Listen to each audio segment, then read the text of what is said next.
Halo Cakramania, ketemu lagi di podcast Cakra Loka bersama saya Nelul Insani. Ya, dan hari ini ada yang spesial karena podcast Cakra Loka tidak syuting di studio yang biasa.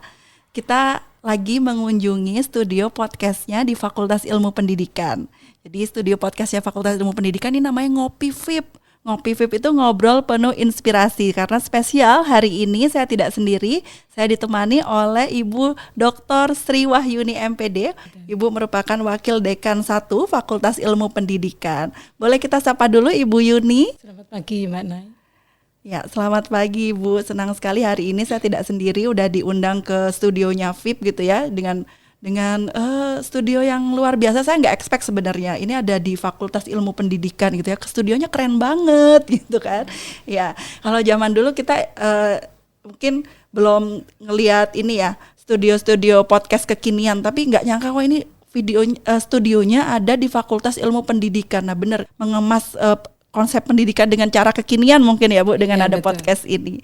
Ya, Ibu, menarik sekali. Yang pertama Ibu, kita mau kenalan dulu dong tentang Ibu Yuni sebagai Wakil Dekan 1. Aktivitasnya apa aja sih Bu sehari-hari sebagai Wakil Dekan 1 ini? Banyak sekali Mbak Nay. Ya, Wakil Dekan 1 membidangi akademik, kemahasiswaan, dan juga alumni. Jadi untuk bidang 1 ini cukup banyak yang ditangani.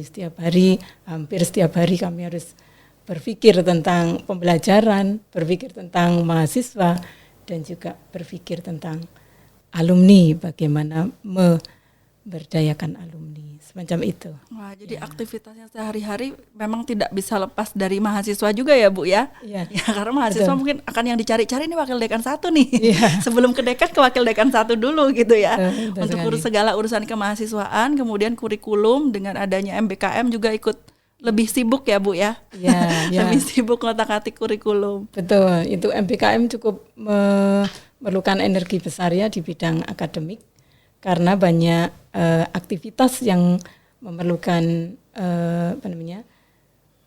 peran serta dari bidang 1 semacam. Ibu sebagai dekan di Fakultas Ilmu Pendidikan, kita kan pengen tahu juga nih ya Bu ya, di Fakultas Ilmu Pendidikan nih departemen ataupun program studinya ada apa aja sih? Kemudian kalau kita ngelihat nanti mau UTBK ataupun SNBP kemarin gitu ya, keketatannya seperti apa sih Bu untuk bisa masuk atau kuliah di VIP ini? Oke, Sobat Cakramania, Fakultas Ilmu Pendidikan ini fakultas yang tertua ya di Universitas Negeri Malang, karena ini cikal bakalnya berdirinya Universitas Negeri Malang. Dulu Universitas Negeri Malang awalnya bernama Perguruan Tinggi Pendidikan Guru. Nah, sehingga identik dengan pendidikan guru. Fakultas Ilmu Pendidikan itu memiliki 7 departemen. Yang pertama, Departemen Bimbingan dan Konseling. Yang kedua, Departemen Teknologi Pendidikan. Yang ketiga, Departemen Administrasi Pendidikan. Kemudian yang keempat, Departemen Pendidikan Luar Sekolah. Kelima, Departemen Kependidikan Sekolah Dasar dan Prasekolah. Kemudian yang keenam, Departemen Pendidikan Luar Biasa. Yang terakhir yang mungkin baru lahir ya, tapi sudah menghasilkan banyak alumni ya, yaitu Departemen Pendidikan Anak Usia Dini. Dari 7 departemen itu kami memiliki 17 program studi. 7 departemen itu 6 diantaranya sudah terakreditasi internasional. Nah, dari 7 departemen itu ada 17 program studi. Ya, jadi kami program studi S1, S2 maupun S3.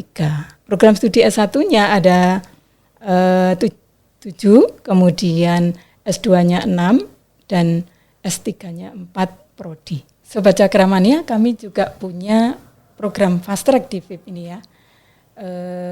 Program fast track itu program S1 dan S2 hanya ditempuh dalam waktu 5 tahun. Dan itu bisa diakses di 6 prodi yang ada di VIP kecuali PGSD.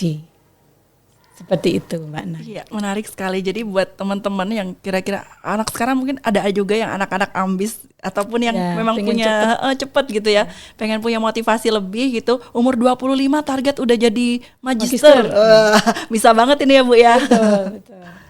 Dan itu sudah juga berjalan. Jadi semuanya sudah memiliki lisensi gitu ya, baik mutu maupun layanan kami secara nasional maupun internasional.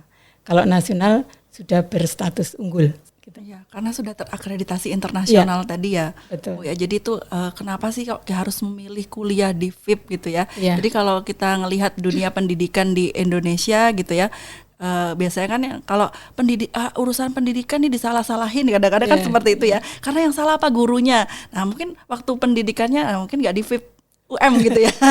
Ya kalau di FIP UM karena udah terakreditasi internasional, artinya kurikulumnya memang sudah jauh lebih kekinian. Mungkin juga nanti lulusannya kalau jadi guru bukan cuma guru yang biasa-biasa aja ya Bu ya. Betul. Memang nanti targetnya juga mungkin lulus bisa ngajar di sekolah internasional seperti itu ya.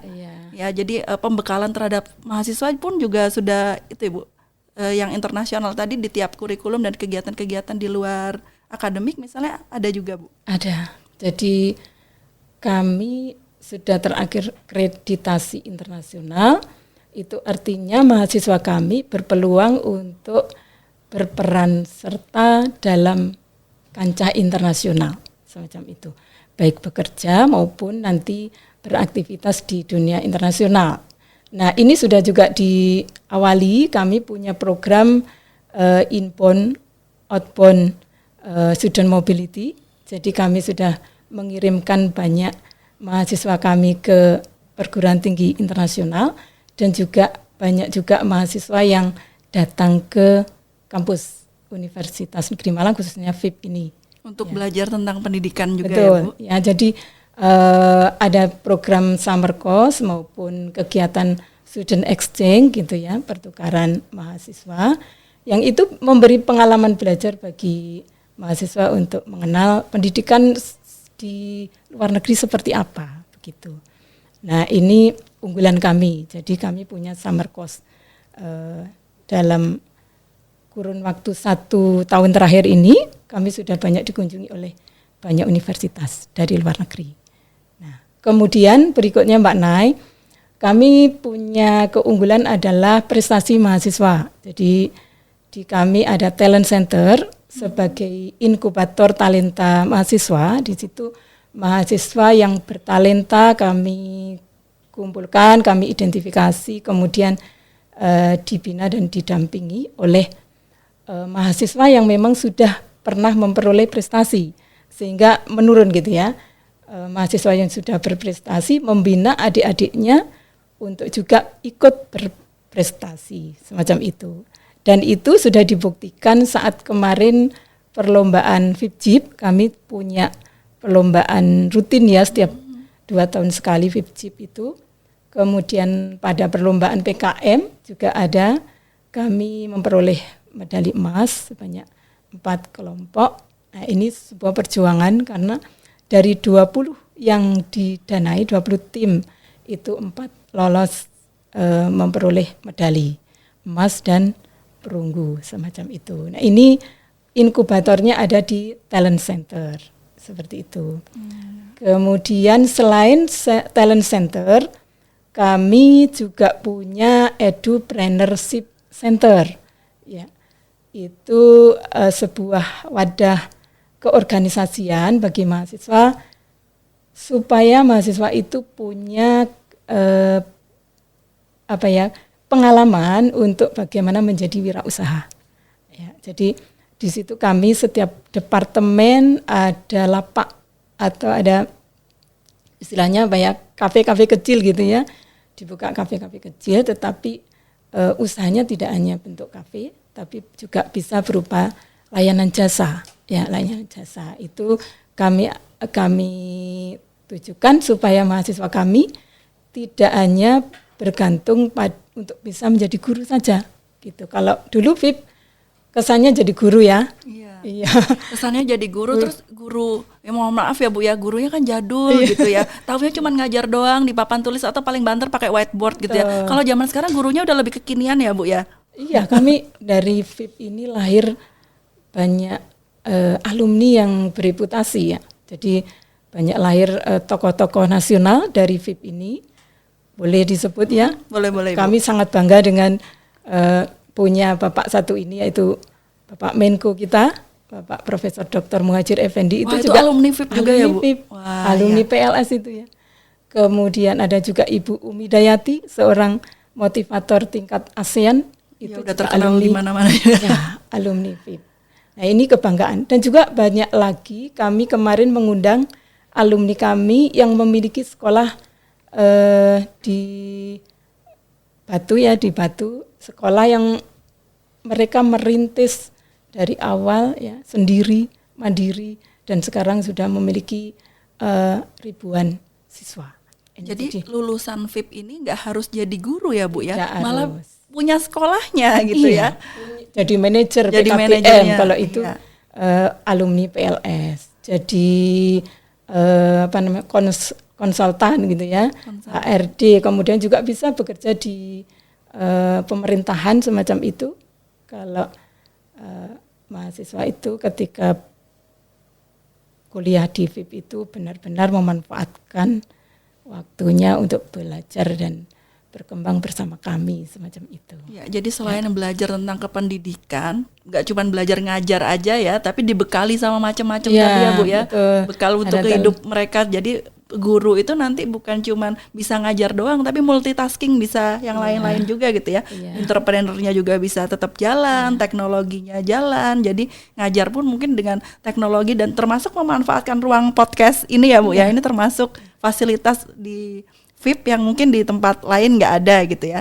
Jadi pembelajaran hari ini itu nggak cuma pembelajaran di papan tulis aja, terus mahasiswanya atau siswanya, muridnya gitu nonton aja, gurunya sampai ngantuk ya Bu. Bisa juga di ruang-ruang seperti ini.